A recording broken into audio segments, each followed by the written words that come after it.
objectives for today are to be able to define what metallic bonding is, so essentially be able to describe what it looks like as compared to ionic and covalent, and then explain how metallic bonding gives metals their characteristic metallic properties. Sound good? All right. Metals bond differently than ionic and covalent compounds, and it has largely to do with what their outer orbitals look like.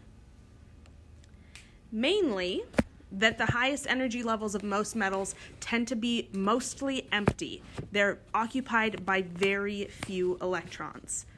Okay? The metals on the periodic table largely occupy the s group, where they have 1 or 2 valence electrons, or they occupy the d block, where they have 1 or 2 valence they have 2 valence electrons, and then they are filling in their d orbitals, so they have all these empty d orbitals underneath the s orbital. And then they all have these 3 empty p orbitals sitting in their outer energy level.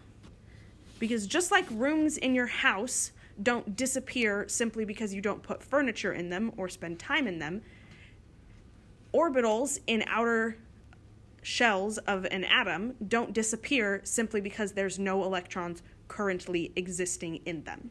So every energy level aside from the 1s energy level contains those p orbitals, and if there are no electrons in them, they're just sitting there empty. Inside a piece of metal, all those vacant p orbitals overlap with each other.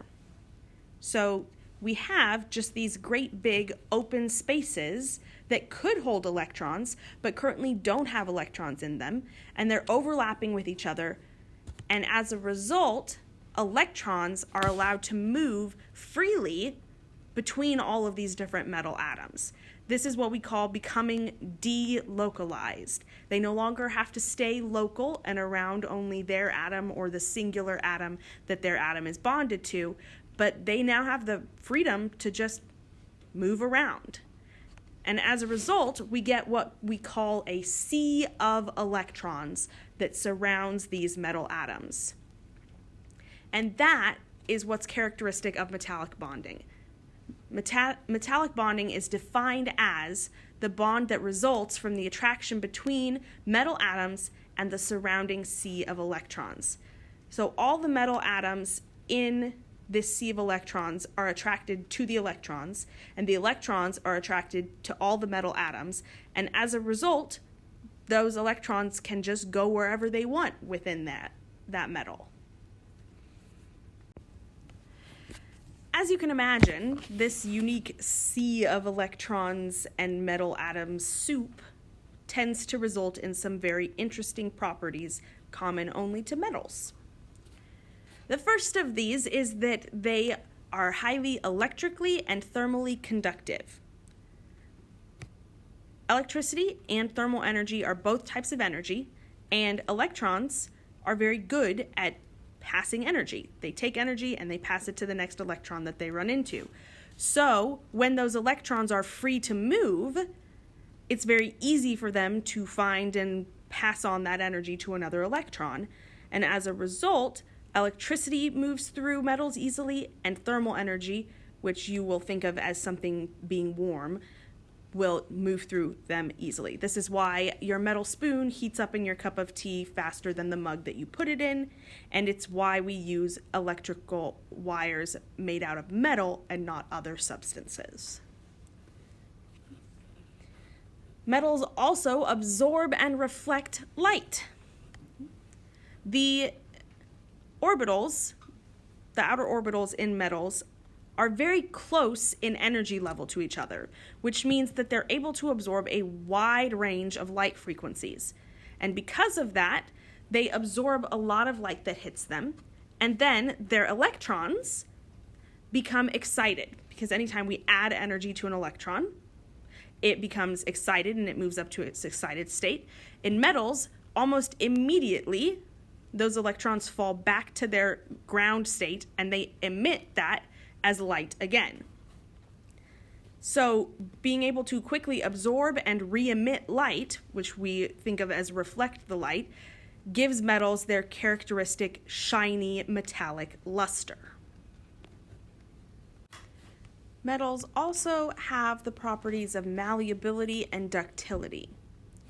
Metals, this means, are easy to deform in shape. Malleability is what we consider the ability to be hammered into a thin sheet, and ductility is the ability to be drawn out into a thin wire. Because metallic bonding is the same in all directions, because the electrons are attracted to all the different atoms and the atoms are attracted to all the different electrons, any direction that that metal atom needs to move, it is free to move in.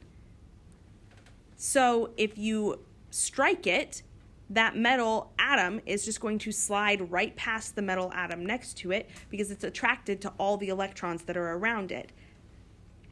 This is in stark contrast to the ionic bonds that we discussed that don't allow for this. In those ionic bonds, we have alternating patterns of oppositely charged ions. So if an atom is trying to move in that situation, it's very likely to run into an atom that's going to repel it. And as a result, it doesn't allow a lot of moving in those bonds. In fact, we discussed how this affects them and causes them to break when you try to move a layer of atoms. The opposite is true for the metallic bonds. Because they're surrounded by this sea of electrons, anywhere they go, they're going to run into electrons, and as a result, they're able to move much more freely, and so they're able to be molded and shaped much easier than ionic bonds. The last thing we need to talk about is the strength of metallic bonds. Just like ionic and covalent bonds, when you involve different things, you're going to get different strengths. For metallic bonds, the strength varies due to nuclear charge, so how strong is the charge of the nucleus of the metal involved in this metallic bonding, and number of electrons in the metal's electron sea, so how many electrons are out there loose in this sea of electrons. We measure the strength of a metallic bond by measuring something that we call enthalpy of vaporization. This is fancy words that mean the amount of energy in the form of heat that is required in order to vaporize a metal. So what scientists do is they take a specific amount of a substance and they put it at a constant pressure and they measure how much energy is absorbed as heat when that substance is vaporized. In general, the higher your enthalpy of vaporization, the stronger the bond. Okay, because we're assuming more energy needed to be put in to break those bonds and allow you to vaporize. If you want to see some common enthalpies of vaporization, you can look in your book on page 192 at figure 4.3.